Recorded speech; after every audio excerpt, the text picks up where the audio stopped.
Hey les amis, c'est toujours la 3. Vous faites bien d'être sur la 3, la meilleure chaîne de sport en Côte d'Ivoire. Oui, nous sommes ici au Vallon pour l'interview exclusive qui concerne une légende africaine du football qui est passée bien sûr à Abidjan. Mais je ne vous dis pas plus, suivez-moi.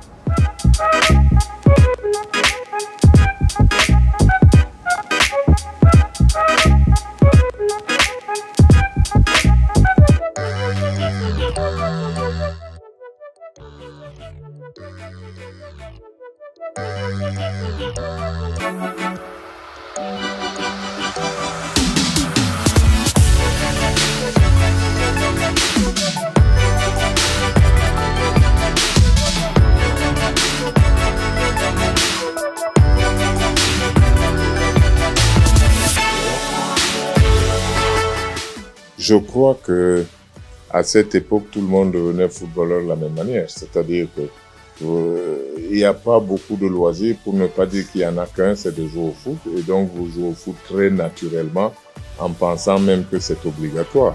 Parce qu'il n'y a rien d'autre à faire que de jouer au foot.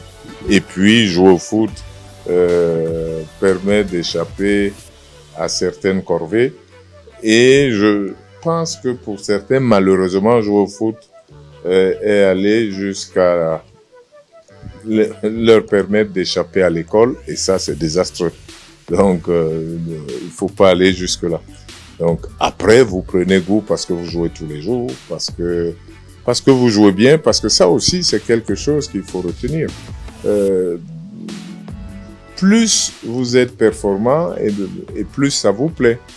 De la même manière que à l'école, ceux qui détestent les maths, c'est parce qu'ils n'y sont pas bons. Et ceux qui sont bons en maths ne disent pas j'aime pas les maths, ils aiment les maths. Donc voilà.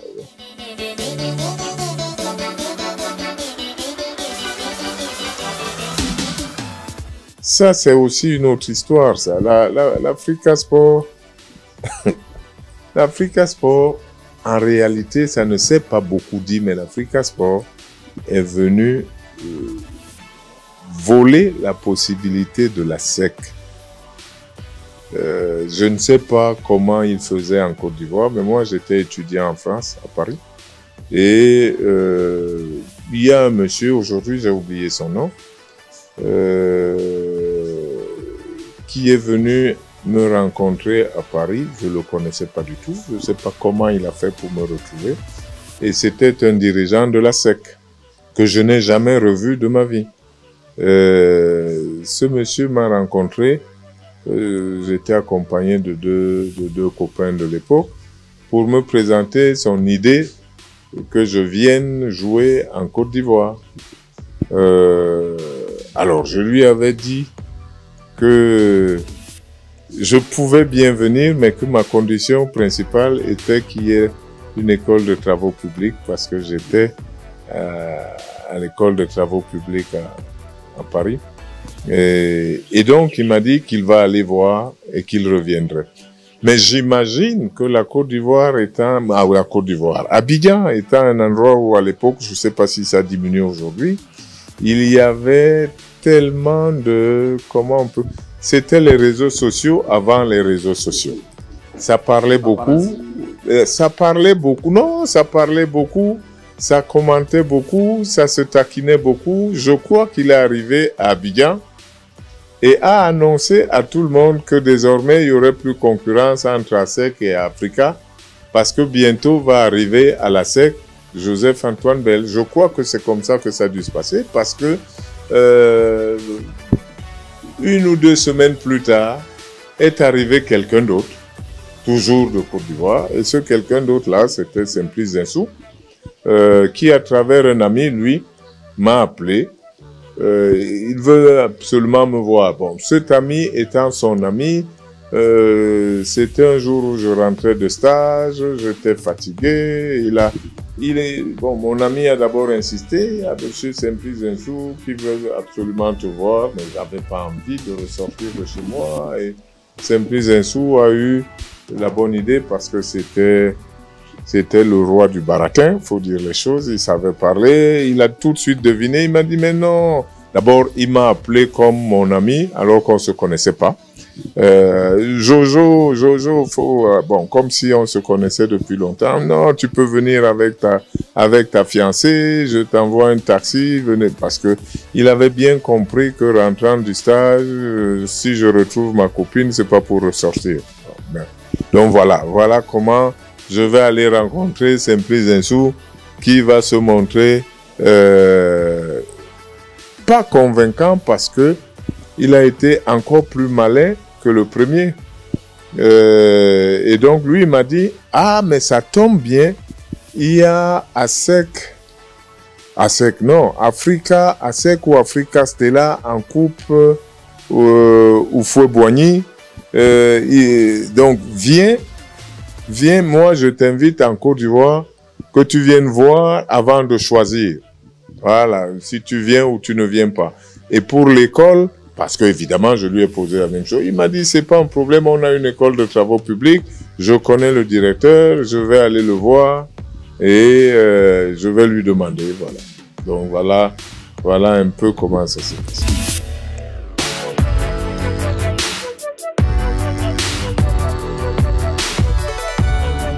Par définition, l'attaquant adverse qui m'inquiète, c'est celui qui est le plus proche du but, qui a le ballon et qui a le temps.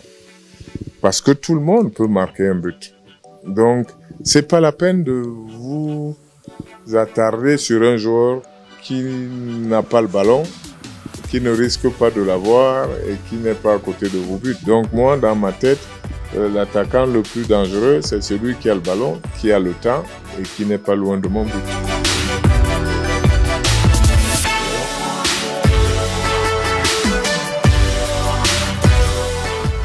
C'était un bon joueur, c'était l'avant-centre de la SEC, oui. Il est difficile que je me souvienne d'autres choses parce que je vais peut-être vous révéler les chiffres que vous pourriez retrouver. C'est que dans toute ma présence dans le championnat de Côte d'Ivoire, je n'ai pas encaissé 5 buts. L'Africa Sport n'a pas encaissé 5 buts dans l'ensemble du championnat. Donc vous comprendrez bien que me marquer des buts était quelque chose de rare et que si les autres, si les 5 buteurs s'en souviennent, vous comprendrez que moi, je ne m'en souviens pas. Parce que c'était ça.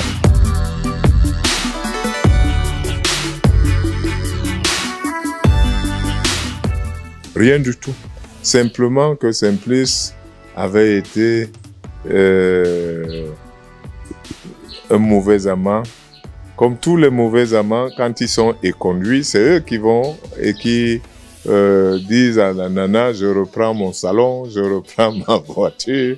Aujourd'hui, avec les réseaux sociaux, les mauvais amants sont capables de publier la nudité de leur dulcinée d'hier parce qu'ils sont déçus. Non, simplement, Simplice Zinsou a mal pris le fait que j'aille à Arabe Contractors. Or, il se trouve que ça ne pouvait pas être autrement. Je vous ai parlé 2 fois de suite ici de l'école de travaux publics. Je suis venu en Côte d'Ivoire et j'ai perdu une année d'études. Parce que arrivé en Côte d'Ivoire, j'ai trouvé que l'école de travaux publics était, et il ne me l'a pas dit, je vais le savoir grâce à son secrétaire particulier parce que tous les jours c'était demain et c'est son secrétaire particulier qui va me faire savoir au mois de décembre, janvier qu'il faudrait que je songe à mon avenir autrement parce que la vérité est que l'école de travaux publics est à Yamoussoukro et n'est pas à Abidjan. Et il n'est pas possible d'être à l'école à Yamoussoukro et de jouer à l'Africa Sport. Voilà en réalité ce qui a apporté le divorce. Mais comme je n'ai pas voulu faire de problème, j'ai rien dit, j'ai commencé à réfléchir comment repartir, comment reconstruire ma vie. Et l'opportunité d'Arabe Contractors est arrivée.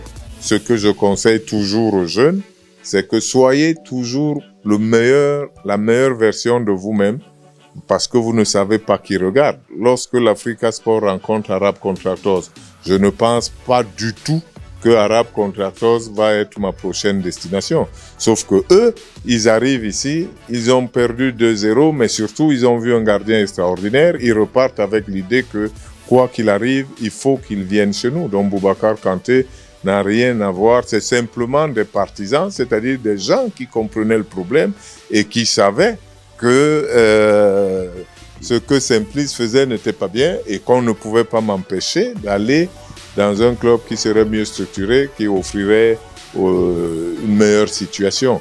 Et si je pouvais citer des gens, il n'y a pas que Boubacar Kanté. Ici où nous sommes chez Ibrahim Cissé, l'architecte, qui est celui qui a gardé ma voiture pendant que je suis allé au Caire. Bon, bien sûr, Simplice ne l'avait jamais su. Je pense que maintenant, il le saura. donc, Ibrahim Cissé, Aladji Cissé était parfaitement au courant de ce qui se passait. Ma voiture, c'est lui qui l'a garée quelque part en attendant que j'aille finaliser les choses et que je revienne éventuellement la vendre. Voilà. Donc, c'est vous dire que pour moi, il ne s'est rien passé. Je n'avais rien d'autre contre Simplice Zinsou que ce manquement qui était une atteinte grave à mon avenir. Je vous ai dit tout à l'heure que le football peut détourner certaines des études. Je ne faisais pas partie de ceux qui envisageaient, acceptaient ou souhaitaient être détournés de leurs études par le foot.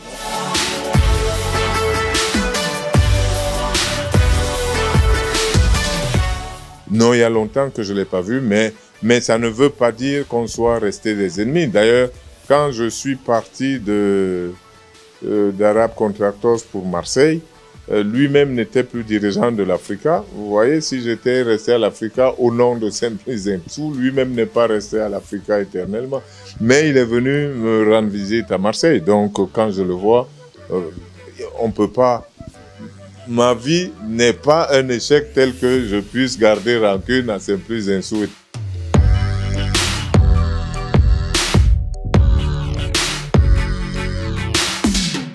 Oh, je suis évidemment peiné de savoir que l'Africa Sport ne rivalise plus avec la SEC.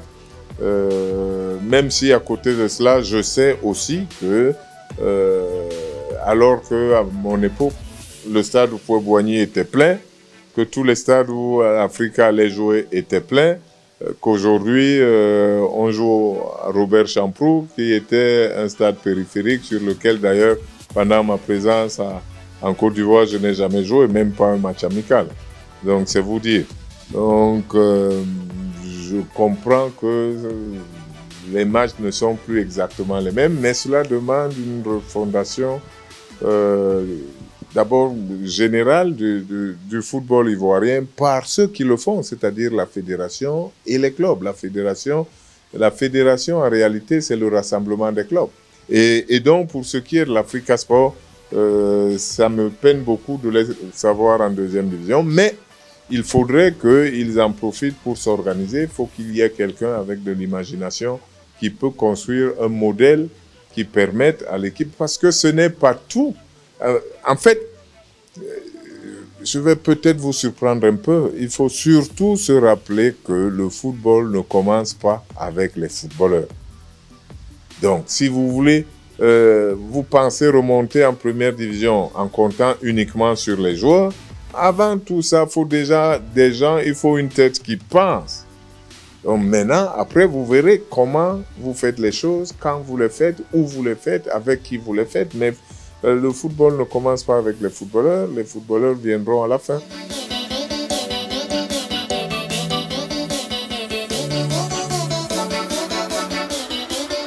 Oh, ça aurait pu être douloureux parce que quand on considère que ce sont les supporters d'hier, mais ça c'est la loi du foot, les gens en réalité se comportent mal parce qu'ils veulent gagner. Et ça c'est de mauvais gagnants, ceux qui utilisent des méthodes pas conventionnelles pour espérer gagner. Il faut essayer de gagner. Les grands clubs gagnent dans le fair play. Les grands clubs, c'est pour ça que vous entendez souvent préciser meilleure attaque, meilleure défense et le nombre de cartons. Mais les authentiques grands clubs gagnent en étant meilleure attaque, souvent meilleure défense et souvent le plus petit nombre de cartons. Voilà, donc ça veut dire qu'ils gagnent dans le fair play. Et ça veut dire que être fair play n'est pas ce qui vous empêche de gagner. faut pas que vous croyiez que c'est en trichant, en enfreignant les règles que vous gagnerez plus facilement. Donc de revenir à Marseille, ce qui m'a le plus peiné, c'était le côté humain, c'est-à-dire de voir la bestialité des gens et de voir à quel point l'intelligence décroît avec la masse, de voir tout ce grand nombre de personnes qui s'étaient laissées embarquer dans ce comportement.